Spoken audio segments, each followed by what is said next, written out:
Property is nothing but location, location, and location. This is the first time in the history of me collecting the real estate market is where I see the sales price and supply, all three are growing. A market should be in the range of say 16 to 18 trillion rupees worth of the market, and it is contributing around 7% of the GDP. I think I'm going to remember that the next time I have to look for an investment in real estate.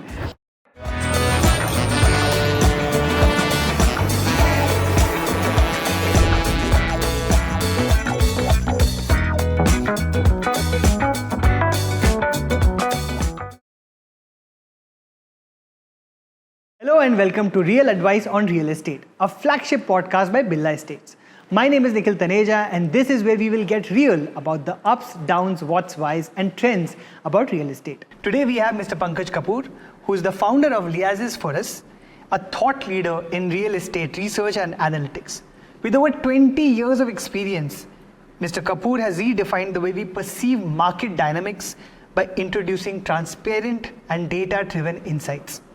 His pioneering work has made Liazes for Us a trusted name for policymakers, investors, and development alike. Thank you, Mr. Kapoor, for being here. How are you feeling? Thank you very much. I'm feeling excited to be here. Yeah. Right. Have you done something like this before? I've done once. We're very excited to have you and to make you a little bit more comfortable. We have a few questions which we're going to ask you, which are a segment called The First Thing. You have to answer these questions in as quickly as you possibly can. This will just help the guest to know you a little bit better before we get into the market expertise of the work that you do. The first question for me would be, what's your first memory of growing up in your home? Given that we talk about real estate, I would love to know a little bit about your own home. You know, it's a very interesting question. Hailed up in Lucknow, and where the homes were connected to each other. You can roam around from one roof to another roofs, and then my childhood time went about flying kites, and then playing cricket on to the terraces and meeting friends and all those things. So my memory for the home and my first home is more exterior than the interior. So I will spend more time on the terraces meeting friends, and the house actually was a place where the happiness and the friendships and the socializing and the neighborhood and the things associated with where the life unfolds happily actually belongs to. And it's very nice questions really. It's very nostalgic, making you more nostalgic, but this has been a memory of my childhood home and my first home where I belong. Yeah, I love that you said about being exterior rather than interior, because I feel like in today's world there is just such little space that we don't really get to be as outside as we'd like, except that of course some of the good builders out there are still trying to make sure that everyone has an exterior life. So I'm so happy that you spoke about that. What's the first home you bought, and why did you buy that particular home? So first home I bought in 2001, and it was my struggling phase of the real estate, my own entrepreneur journey and things like it. So I was barely making money and things like it. Although I got married and I got a son. So the home actually is a security, okay, and a stability for me. And I bought it because I found that it was a productive phase of the market, because we were coming out of the recession of 95-96. The prices had corrected, and I bought in Kandivali in Andheri, in Mumbai. In Bombay, yeah. And I knew that the area will grow quite well, and I bought at a price of 1691 rupees per square feet during the time. And from there the current prices have grown to almost 30,000 rupees per square feet. Wow. So I bought it because of the stability. I was getting into a proper family. I had a son, and then I'm also looking at the price appreciations, and I knew that the timing was correct to really own. Clearly, it was clearly great timing. Which part of Kandivali did you buy it in? Thakur village. Oh, lovely. Yeah. We have our own, my parents have bought a home in Lokhandwala in Kandivali. I see. I love that area. So Yeah. wonderful. We're neighbors in some way. Absolutely. What's the first time you felt that real estate can be your career? In fact, it was a long story for of me being an entrepreneur. So I was working with one of the developer who had a project in Bangalore, and they wanted to, and it was planned on the lines of Beverly Hills and Palm Springs in US, gated community projects in the Dodwallapur. And that was the first time someone told me to develop a pricing rationale for real estate market, which was supposed to be submitted to the international consultant. So I got an assignment to really do or develop a pricing rationale for real estate, and which intrigued me so much. Wow. More time I spent in that.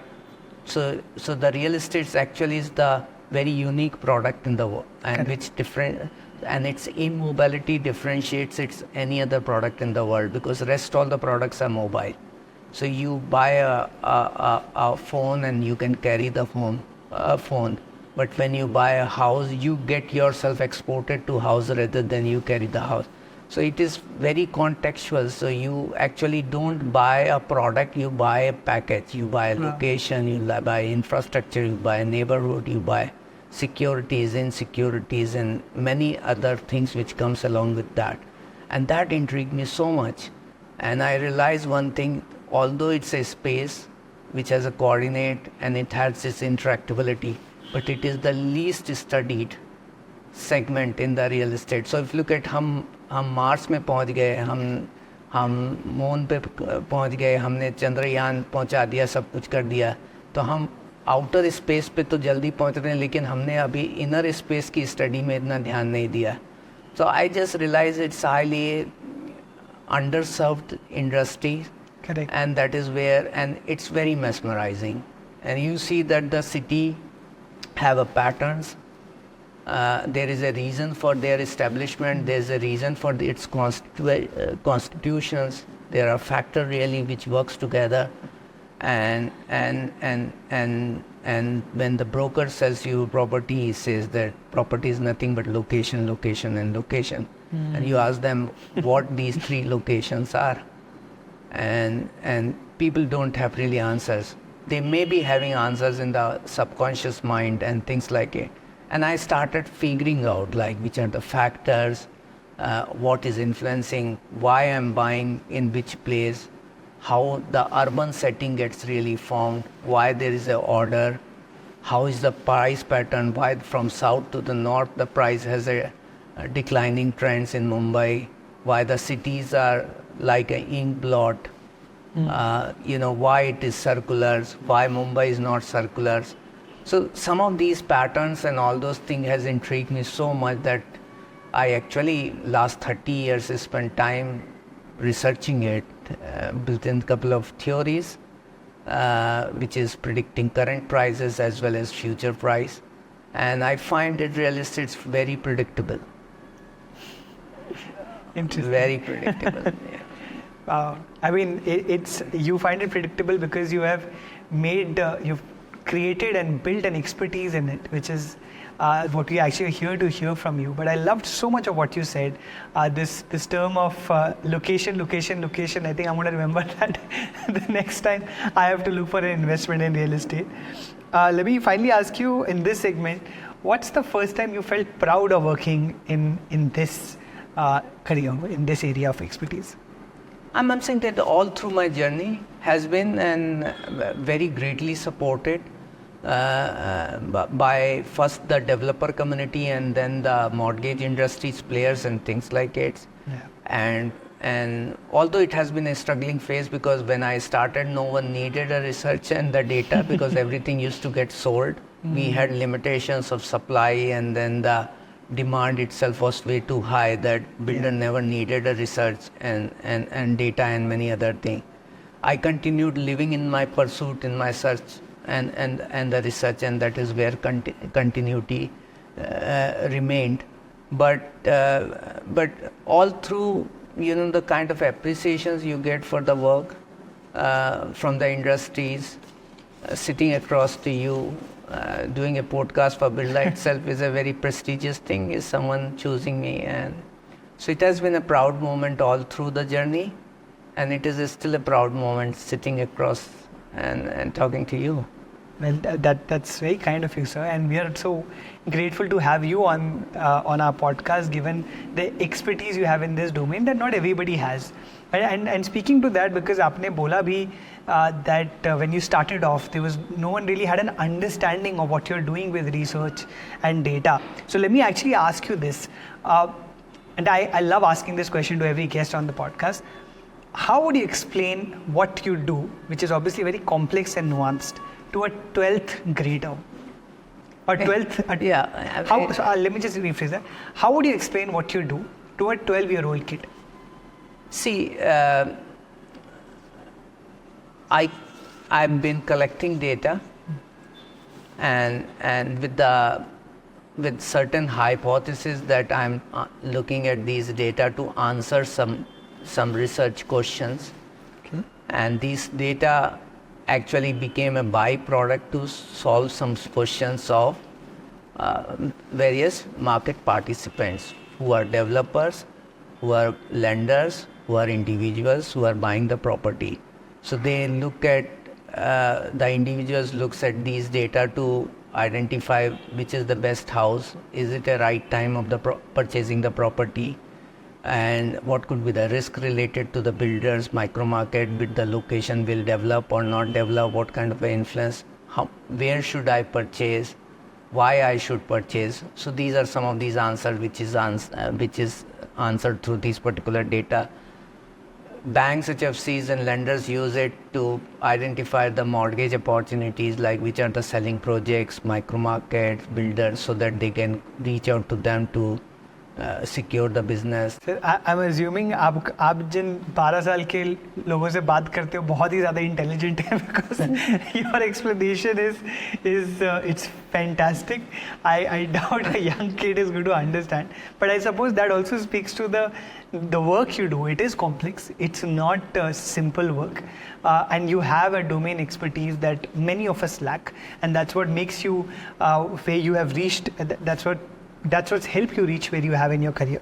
So let me actually now move on that and speak very specifically to that expertise, because you do understand real estate better than any of us. It remains a booming sector. You've been at it for almost 30 years now, which is obviously an incredible amount of time. What do you think, sir, are the key factors that drive the sector and that continue to excite you about it, given that you seem to be really passionate about it? When it comes to the India point of view, I'm talking about, like, the driving force is the demand. We are a housing shortage country, so we need more and more houses. And the key factors influencing this particular sector, especially the real estate, when it comes to, is populations, density, economic hubs, infrastructure connecting those economic hubs. So the interactability comes in. So there is a demand quotient, because we are a housing shortage country. So there are enough consumer who wants to really purchase these particular property. Then there are interactability. So I always say that the people buy on the basis of where they work. So आप जो है एक शहर से दूसरे शहर अपने job की वजह से माइग्रेट कर जाते हैं, और आप घर वहीं खरीदते हैं जहाँ पे आपका जॉब है. Correct. So the job and its interactability to your house is very, very important.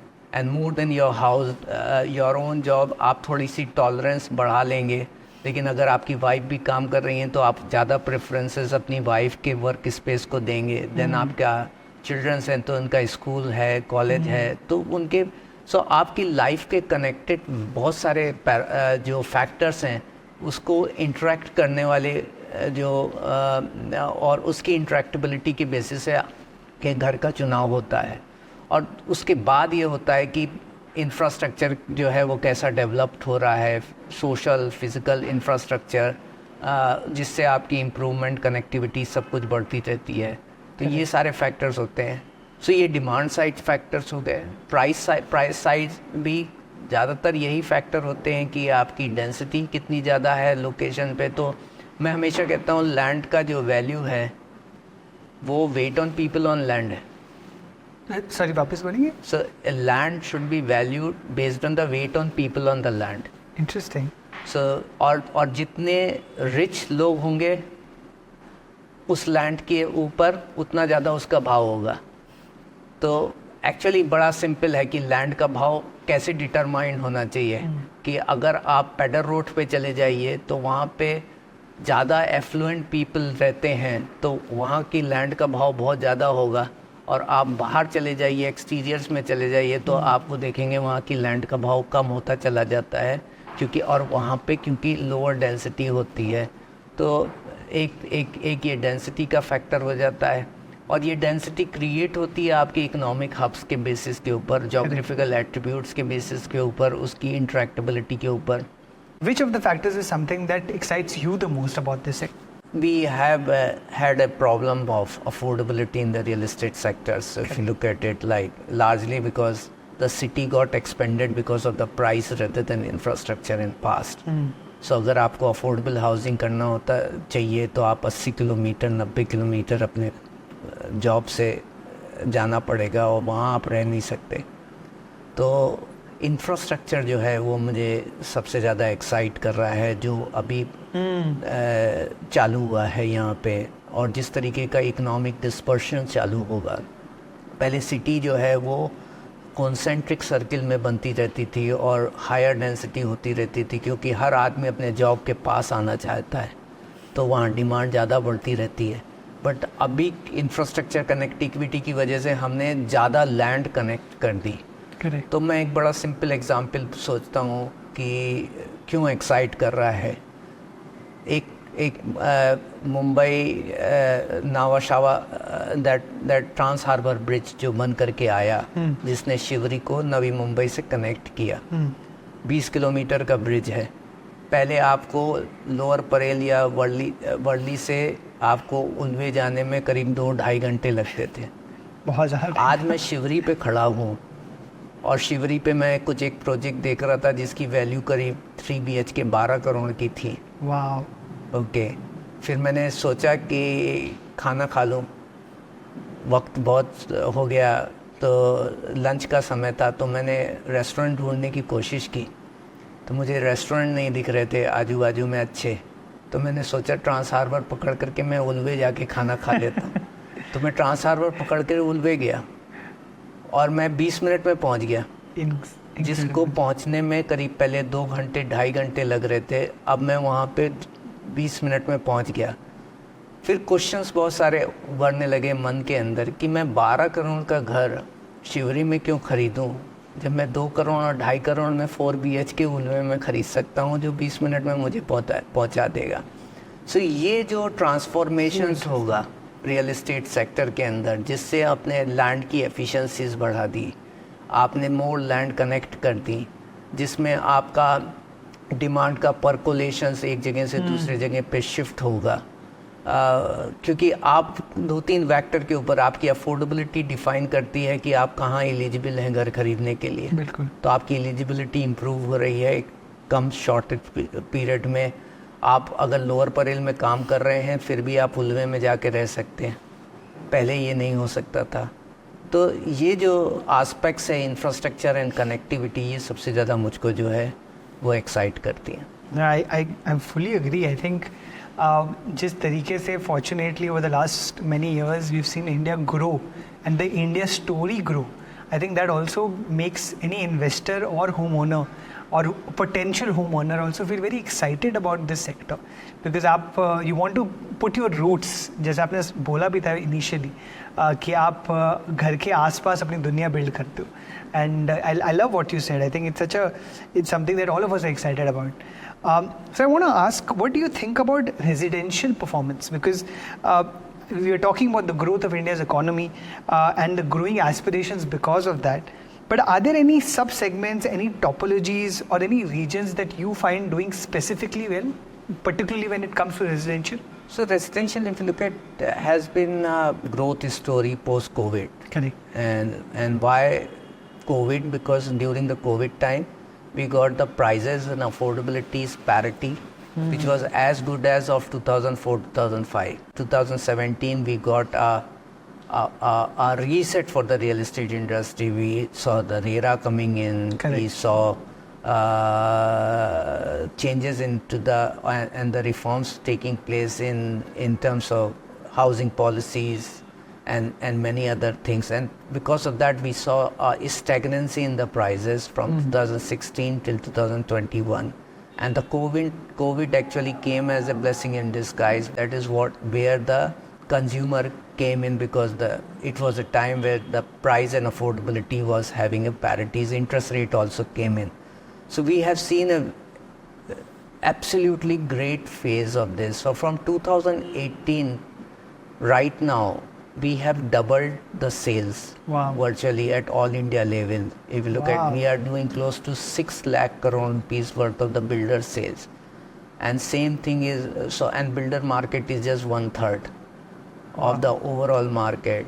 And then you take resale, and then you take your independent house market, which the consumer buy the land and build their own houses and things like it. So that translates into a market should be in the range of, say, 16 to 18 trillion rupees worth of the market, and it is contributing around 7% of the GDP. So it's a large market. It has been growing, and the growth happened post-COVID, and it is continuous. And very interesting thing is, during the COVID time, what has changed is the people's realization that they need the home and they need a bigger home actually got ignited, because they were locked in for quite some time. So and that is where we saw upgradation demand really ignited the market. So the people who had the houses sold the old houses and moved into a bigger houses. And that is where the luxury and ultra luxury segments boom also has taken place. Yeah. So at all India level, we are selling close to 6 lakhs units.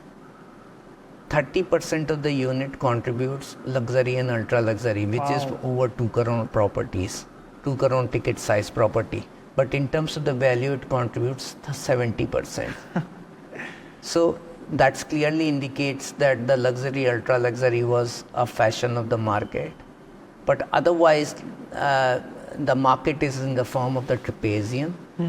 The mid segment actually contributes the highest, which is in the bracket of 50 to 1 crore in terms of the number of units. This is a ticket size, and the 2 BHK is the most preferred this thing, because your family requirement gets sufficed within that particular 2 BHK.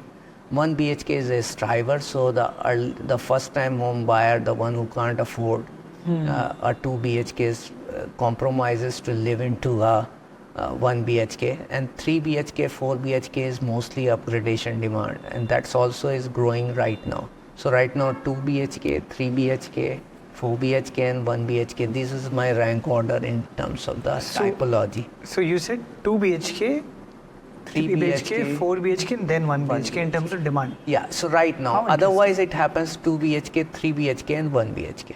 Wow. So 4 BHK has basically entered into the segment and has become like a big thing. Yeah, 3 are bigger market. 4 and 1 may be more or less same. In terms of the value, it could be, or square feet, but 1 BHK more in terms of units. No, absolutely. It's incredible, and it speaks to the aspiration of India and the Indian story. So I mean, it's so much that you said that I wanted to ask about, but you mentioned about luxury, and you mentioned about how that's a booming segment. I particularly wanted to talk about luxury when it comes to Mumbai, because I mean, of course, you are also part of the same city as I am, and would love to understand your perspective. How has the luxury segment in Mumbai growing? What kind of growth have you seen over the last few years? So if you see, the per square feet rate is the highest in Mumbai. So it goes as high as 1,60,000, 2 lakh rupees per square feet, to going down to as low as, if I talk about MMR, 4,000, 5,000 rupees per square feet. So there is a very big gradation of the property prices available, and being a linear cities now, since Trans Harbour and the infrastructure is going to be connecting more lands, but because the islands and limited land availability, and city has a high population density, the prices are higher. So luxury is predominant in terms of supply side. When you look at anything southward of Bandra, so the luxury and ultra luxury continues to be only certain pockets where the demographic densities are low, where we have got mid and the semi luxury segment which is there. But the luxury is there, and we have seen unprecedented growth in the new launch. But during the COVID time, when the upgradation demand picked up, and a lot of these properties got ready during this particular period, so it was really picked up by the investors and the people. So there was actually very limited supply which was left over, and then because of the certain discounts the government offered in the premium, we saw a boom in the redevelopment segment. So a lot of supply has got introduced in the market. So I see that luxury housing is seeing a replenishment. So the old supply got really consumed up, and new supply is coming in. And it is and because the new supply is coming, there are better sales also which is taking, because builders are giving offers and discounts. New discoveries of products is taking place. Certain locations we didn't have the much of the supply, like Walkeshwar, Pedder Road, and some of these places, Worldly Sea Faces and things like it. You would find that number of projects really getting launched. So if you go anywhere on these particular roads and all those things, earlier you would see only old buildings. Now you see old buildings getting demolished, and then there are patras all over. There are new launches which is coming in. So there is a good growth of the supply which is there. Right now it is holding up. I see there would be new definitions of a product which will also emerge in terms of the design and offering, and I also see there would be a shift and differentiations, because there would be lesser dense luxury and higher dense luxury, and that products will get differentiated. Interesting. I definitely see a lot more hoardings and billboards about and luxury being the key word now. Whenever I'm driving through Mumbai, I see that a lot more. But I'm very curious to know, so how have you seen a change in behavior of the consumer over the years? I would love. Do you think that consumers today have become more aware? Do you see them having evolved significantly in the way they think about property? Yeah, it is, and largely because they have seen a bad time also, where the builders defaulted, property prices underwent corrections. So today's consumer is more aware, more informed, and they do a lot of research. They do a lot of data analytics. So there are quite a lot of changes which is there in terms of in terms of the consumer behavior. So they go to the site, they analyze several projects, they do the comparison, and they are as expert as anyone else is. And there is also a data availability. So earlier, you wouldn't know that what price the last transactions took place in this particular projects. Today they can go to the IGR data which is digitally available. They can check that what price which is available. They can check what kind of rentals which are going on in the nearby. There are all these data sets available, that what kind of infrastructure is going to be really getting connected in the area. There are data related to AQI available, so they can know that Quality kind of a quality of environment in the surrounding, air qualities and many other things. And consumer are doing their evaluations and then purchasing the property. They are well informed. Yeah, I mean, you've spoken about the expertise. I'm sure that आपको टक्कर नहीं दे पा रहे फिर भी. What about NRIs in this segment? What is it? Do you think? What have you observed from the point of view of NRIs who are investing? So NRIs market actually the real is contributes close to 8 to 10% of the total overall pie of the market, and it improves when the rupee depreciates, because the reason, and then the property becomes cheaper for them. Correct. And highly global economic environment they are dependent upon. So if the global economy is doing good, if the if market is booming and all those things, and the rupee is depreciating, you would find the NRIs market really grows in these particular cities. And then if there is a downslides, which actually is right now, so there may be a little bit of subduedness in the demand, but NRI has a significant participations in the demand of the real estate sector. Another segment I'm very particularly interested in is the millennial segment, because you can see now young people having more disposable income. You see that they are feeling very bullish about the real estate sector. So what are you observing among millennials, and as a millennial myself, I'm very curious to know what are other millennials thinking. I see there are a lot of things which really influences this. One thing is that millennials and are major participants of the consumer in this. So look at the age bracket of 35-45 is all the millennials are touching 48 now, from 29 to 48 age brackets and things like it. So this is one bracket which really participates maximum. So 50% of the sales comes from this particular segment. Oh, wow. And they are the one who actually are raising the family. So they are seeing a kid. They are getting married, and their requirement for home is always increasing and Correct. things like it. So they are major participants of the market and will remain that. So going forward, so I see they have been major contributor, and they'll remain a major contributor of the market. So everyone wants to own a house because it's also provides the stabilities, and if they are buying in a time where there's a growth in the property prices, so it's always assets which appreciates in that sense. So it's one part of the investments come living for them, and that's what has been driving. So right now, although some segments of the people are looking at the rental market, but rentals in the recent times have appreciated quite high.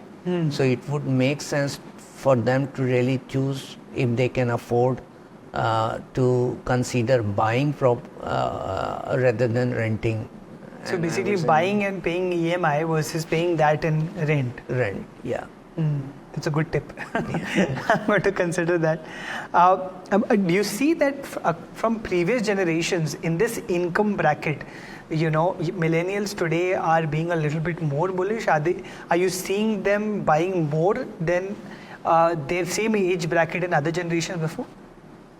I've been seeing that, millennials have been a greater participants from 2004 and 5 period, when the interest rates and liberalizations in the mortgage market took place and things like it. So they were more eligible buyer, and the people purchased the property. So when I purchased the property, I was at the age of 28 in 2001, because the reason is, we saw a period prior to 95-96 when the interest rates were 16%, and 2001 2002 it came down as low as 7%. So which made more eligible buyer, and I was within the same bracket where the millennials are fitting right now. And the interest rates also sub 9%. I think going forward we'll see a reductions further. So the improvement in their affordability is there, so their participation will be there higher. there are older bracket also which are 50 plus and all those things are participating in the market. But during the high rise in the property prices, a period of 2008 to 2012-13, although there are some people who saw good increase in their income during this period when the economic boom was going on, but post Lehman Brothers there was a correction. So I saw, since the property prices appreciated, so there was a bit of a decline in the segment because you don't earn enough to be able to put in your equity during that time, which actually post COVID have corrected. So going forward, I see this is a segment which is participating quite good, and it will continue to be participating. And I hope you're right, because आपने जैसे बोला, the house you bought and the amount of money that you had spent per square meter and what it has become, I hope that happens with all the other millennials as well. Yeah, the return on investment is just as strong. So I always say that it's very easy to gauge whether the market is productive or not productive. So if I always advise the people, don't look at 20% last year's growth in the property prices to take a decision that the property is appreciating and buying. 20% appreciation is more than the people's income. So there may be a downside risk. So if you're buying the property, so think about it. Had I bought a property in 95 and sold now, I would have made 7.5% of CAGR, annualized return. Correct. But if I bought in 2001 and sold in 2024, I would have made 11.5 and 12% of CAGR growth. I also want to know, given that the world is changing as quickly as it is, are there any emerging trends that you are seeing with the economies of the world changing, with so much globalization and so many news events that are happening in quick succession? No, it will be. And I'm saying that the biggest impact is COVID. Okay. Because COVID changed the behavior of working. We saw the remote working. Correct. And remote working actually was change in the order. Earlier it was like an location based CBD structure. Office जाना है, office जो है BKC में है, lower Parel में है, और IT clusters बन जाते थे तमाम सारी. So COVID actually allowed the remote working and the flexi space. So it has created the economic dispersion. Earlier economic concentrations approach used to be there, and that is where the people will migrate from one cities to another cities. Now the job has started going back to the cities where the people belong to. Absolutely. I am seeing that there are IT companies who are making smaller offices in the tier 2, tier 3 cities. Lucknow mein khol diya, Jaipur mein khol diya, and they are letting people to work from there, and they are connected remotely, and this is taking place.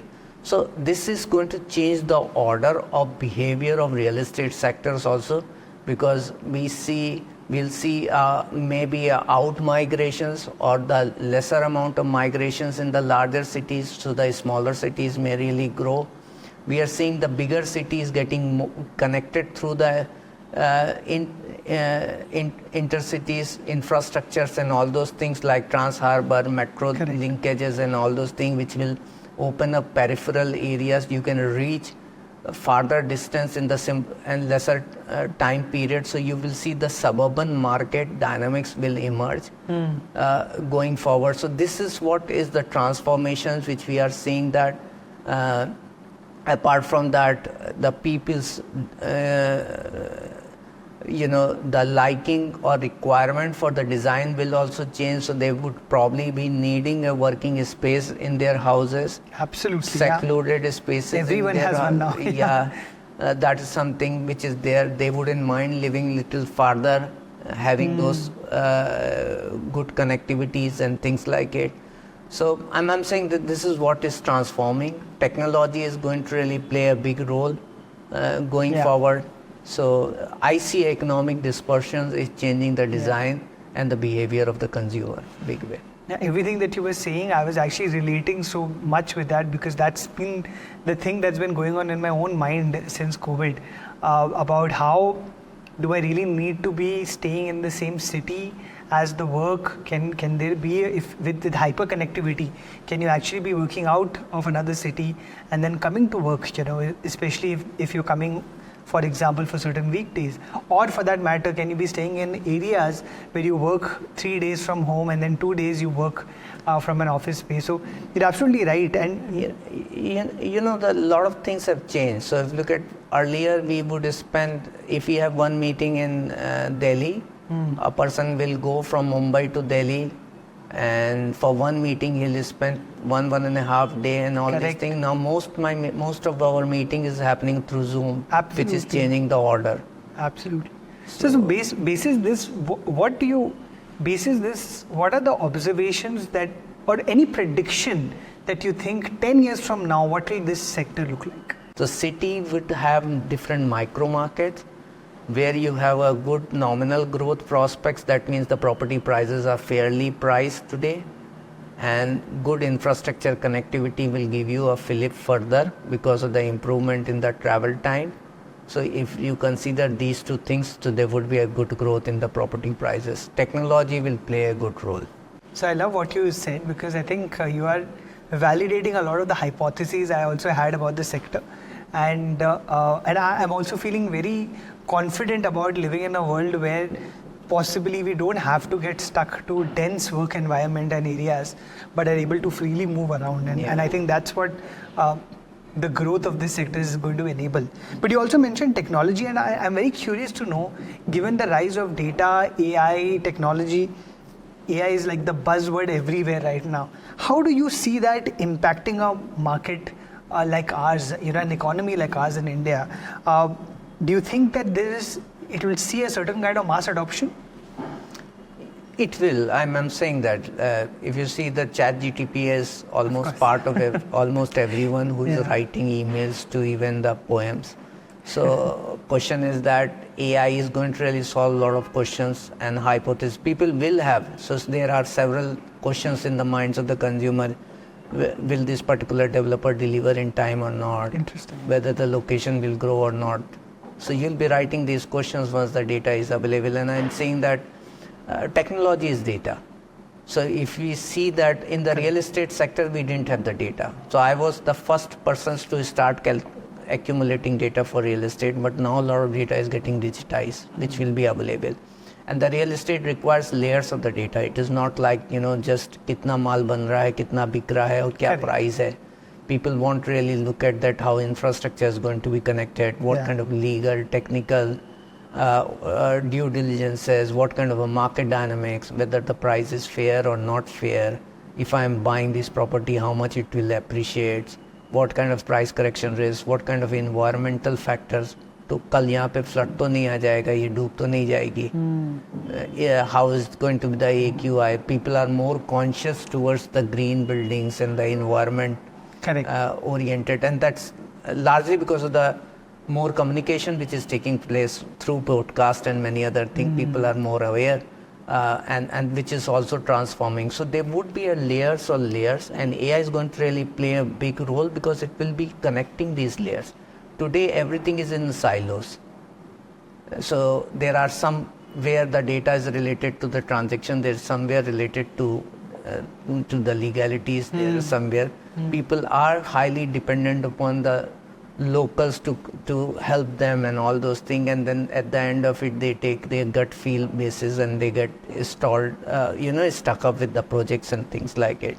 I see the data availability will make them more informed. It will also create a headache for the developers, because the reason is the consumer who is coming cannot be sold any specific story. He'll be well informed. Interesting. And there would be a bigger role. So I was with one of the developer who is selling plots, and he says he doesn't have the site offices and he's selling across the cities through online. And which is hard to believe for the real estate, that the people are buying completely online. So the VR, virtual reality, augmented virtual realities platform, 3D rotation, street data, social fabric data, and many other data once really get connected, it will help consumer. So it will expand the market. It will reduce the efficiency. It will bring in the transparency. We may probably see robotics coming into the constructions. That will save time in terms of constructions. I do not want to really say that it will impact the labor or not, because industry also faces a problem of skilled labor in that sense. So it will bring the efficiencies. So once the cost getting reduced, we probably will be in the better positions to bring in the equalities when it comes to the distribution of housing demand and markets. We may probably be able to provide more affordable housing in closer by locations. We may probably plan better. So I think the technology is going to really play a big role in terms of bringing the efficiencies, affordabilities, and providing equitable dividend to everyone. So how are you using AI, sir? Is it like a competitor to you, given that you had the expertise right now and now that expertise is freely available? Yeah, we are using LLM models and all those things, is connecting and unifying data from different sectors. So real estate has a lot of complexities and deficiencies right now. So there are several sets of the data is there, but there's no connection. So if you look at like the way Aadhaar is there, in the developed world, there's a unique ID for property. Although the government is now thinking about creating a unique ID. So the interactability of the data is not available because कोई आदमी pin code लिखता है, कोई आदमी location लिखता है, कोई आदमी अनस्ट्रक्चर्ड मैनर में एरिया लिखता है, कोई आदमी सुपर बिल्टअप एरिया लिखता है, कोई आदमी कारपेट लिखता है गवर्नमेंट के ऊपर, गवर्नमेंट का ही मैं आदमी बात है. तो डेटा जो है वो इतना ज़्यादा अनस्ट्रक्चर्ड है.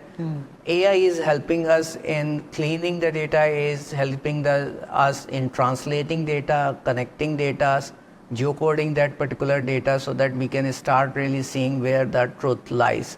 Today, the data is, or AI we are using to see the probabilities of this statement likely to be truthful, where a lot of things are converging and things like it, which is there. But I see the next 5 years is going to be changing this particular industry big way. If you see the last budget, government itself talked about digitizing the land records. Once the land records gets digitized, you have RERA data already getting populated once the central repository takes place. So once the central connectivity takes place and we have a Aadhaar, they also talked about the unique ID for properties and things like it. I see there would be a complete transformations the way the real estate is being really catered. So this is all sounding like great news, sir. But now I actually have a personal question in that sense. You know, as someone who's also looking to invest in real estate, how do I assess now what is a potential emerging market? You obviously said AI is a tool that can really help us. But how do I know as a potential buyer or investor where to spend the money and what will be good in the long term? So, बड़ा simple answers रहता है. मैं हमेशा बोलता हूँ residential में आप तभी खरीदिए जहाँ पे अगर आप जिस प्राइस पे खरीद रहे हैं वहाँ आपकी रेंटल भी यील्ड उसकी कैपिटल वैल्यू के हिसाब से 3% से ऊपर होगी. तो अगर 3% से ऊपर है तो आपका नॉमिनल ग्रोथ करीब 5 से 7% होगा. तो इन्फ्लेशन एडजस्टेड आप प्रॉपर्टी में ग्रोथ ले रहे हैं और 3% की ग्रोथ है तो आपका क्यूमुलेटिव ग्रोथ 10% 11% हो जाता है. तो एफडी रिटर्न्स के हिसाब से बेटर है. हैबिटेशन है लोकेशंस में तब आप खरीदिए कि वहाँ पे डेंसिटी है, कुछ है. रात में आपको क्रोसिन खरीदनी है तो आपके बाजू में दुकान है कि नहीं है. मैं हमेशा लोगों को एडवाइस देता हूँ कि आप घर दिन में तो जाके एक बार देखिए कि कहाँ खरीद रहे हैं, लेकिन रात में भी एक बार विजिट ज़रूर करिए. अगर आप वहाँ पानी की बोतल नहीं खरीद सकते, और आप घर तब खरीदिए चाहे वो आप इन्वेस्टमेंट के लिए भी खरीद रहे हैं कि आप वहाँ जाके रह सकें. और ये भी बोलना गलत है कि आप जो है न्यू लोकेशंस में नहीं कीजिए जहाँ डेंसिटी लो है, लेकिन वहाँ पे आप देख लीजिए प्रोबेबिलिटी ऑफ डेंसिटी कितनी जल्दी आने वाली है. ऐसा नहीं हो कि वो इतनी डिसजॉइंट लोकेशन हो कि वहाँ पे एक हैबिटेशन आने में बहुत वक्त लग जाएगा. एक क्रिटिकल मास डेवलप होता है, उसके बाद लोकेशन की ग्रोथ होती है। एक शॉपकीपर भी दुकान आपके बाजू में तब खोलेगा जब उसके पास एनफ पॉपुलेशन है टू कैटर टू, अदरवाइज वहाँ पे सोशल फैब्रिक बन के तैयार नहीं होता है। तो कॉन्टेक्चुअली देखिए, और लोगों से ये बोलता हूँ कि ऐसा नहीं है कि सब लोग बिल्कुल पेरिफेरीज में चले जाएं। अगर वहाँ पे ट्रैवल टाइम नहीं है तो मैं एक छड़ी की भी वो है कि आपकी जितनी बड़ी छड़ी हो जाती है उतना उसे उठाने में दम लगता है, तो उसमें कैपिटल एप्रिसिएशन के जो प्रोबेबिलिटीज़ हैं वो भी कम होती हैं। तो अगर आप देखिए तो मेट्रो की कनेक्टिविटी से कांदिवली के भाव बढ़ गए अंधेरी के कंपैरिजन में, तो ग्रेडेशन था। बांद्रा के भाव बढ़ गए वर्ली सीलिंग होने के बाद की, नहीं तो वो अगर आप 10 साल पहले की बात देखते थे तो वर्ली और बांद्रा में ये प्राइस का डिफरेंसेस होता था कि वर्ली का प्राइस ज़्यादा होता था, बांद्रा का। अभी पैरिटीज़ आ गई क्योंकि सिमिलर ट्रैवल टाइम में आ रहे हैं। तो कौन कौन सी लोकेशंस में कनेक्टिविटीज़ बढ़ रही है नए इंफ्रास्ट्रक्चर के बेसिस से जो आज इनकन्वीनियंट हैं और जो इम्प्रूव होने वाले हैं। जैसे अंधेरी में अगर आप वेस्ट की बात कीजिए तो कोस्टल रोड के कनेक्टिविटी के बाद से जो western sides of the western सबब है उसकी कनेक्टिविटी में बहुत इम्प्रूवमेंट आएगा, तो यहाँ पे भी ग्रोथ के प्रॉस्पेक्ट्स हैं। तो इंफ्रास्ट्रक्चर कनेक्टिविटीज़, किस तरीके की इंडस्ट्रीज़ आ रही है आपकी आजू बाजू में, उसके हिसाब से आपकी डेंसिटी बन के आती है। एक बड़ा अच्छा और आस्पेक्ट्स है कि ये नहीं है कि कोई भी economic activities will create density surrounding because people आएंगे वहाँ रहने के लिए। अब रियल इस्टेट में लैंड के प्राइस बताते हैं कि कौन सा इनकम ग्रुप वहाँ पे खरीद सकता है। तो अगर प्राइमरी और सेकेंडरी इंडस्ट्रीज़ आती है तो उससे लो इनकम जॉब्स बनते हैं, तो वो लोअर एंड बन के आता है। तो आप ये देखिए कि आईटी आ रही है, बीएफएस आ रही है, इंडस्ट्रीज़ बैंकिंग सेक्टर्स आ रही है। तो जो हाई इनकम प्रोड्यूसिंग एम्प्लॉयमेंट है अगर वो आ रही है तो रियल एस्टेट के भाव बढ़ेंगे, साथ में इंफ्रास्ट्रक्चर कनेक्टिविटीज़ बन के आ रही है। This is such great practical advice. मैं तो मतलब दिमाग में चेकलिस्ट बना रहा था, बहुत ही अच्छा एडवाइस है, thank you for that. I think this is really like it reminds me of a lot of folks that I know who are now shifting to Goa as a place to possibly stay in. So again, just great advice and fantastic. In our main conversation is actually a question that I'm asking everyone. If I'm a buyer and you have to ease my anxiety about buying real estate, what's the best piece of real advice that you can give me that will make me feel a little less stressed about buying? I see that buy in a place where you can go and live today, and it should be habitable, and it should be well connected, and provides you good rental yields which are available. Assuming you were to live over there, the rentals are good in that sense. That means the capital value are fairly priced, which is there. So that is there, and so these are the major points which are there. But don't really think about आज खरीदा है कल वो भाव गिर जाएगा कि नहीं गिर जाएगा, क्योंकि market is poised at a very productive state. This is the first time in the history of me collecting the real estate market is where I see the sales price and supply all three are growing. So it's most productive phase of the market, so you may not really go wrong unless until you are buying a property which are highly overpriced, so you may see a stagnancy of the property prices for some time. No, I think आपने जो बहुत ही simple तरीके से answer किया है, buy a place that you would like to stay in today. I think that's fantastic one-line advice. I actually, have more. We have a really fun segment at the end where, I mean, it's fun for me, hopefully it's fun for you also. It's called 4321 Real Advice. We really want more advice from you, given that your expertise is undeniable. So it's a segment where we'll ask, some quick number-based questions, and you can give us answers that you feel can be easy to put in simple terms. So 4 tips you will give today to a first time home owner. visit the place in night, buy a habitable location, high rental yield, and good connectivity. Absolutely bang on. Perfect. I love that. I think visit the place at night is a tip that I feel like a lot of us miss on. So thank you so much for reiterating that, sir. 3 myths everyone has about the real estate sector that you want to break. That the land is scarce, and we are seeing urbanization, so the land prices is continue to be growing. I see you can reduce the land prices by connecting more lands, and which we have seen in the recent times. So that is there. And so these are the 2 myths. And then there is a consolidation in the real estate market. It's not consolidation, it's a growth in the pie. Wow. And more smaller developers are also getting added. Amazing. So 2 things you know about real estate that you feel nobody else does.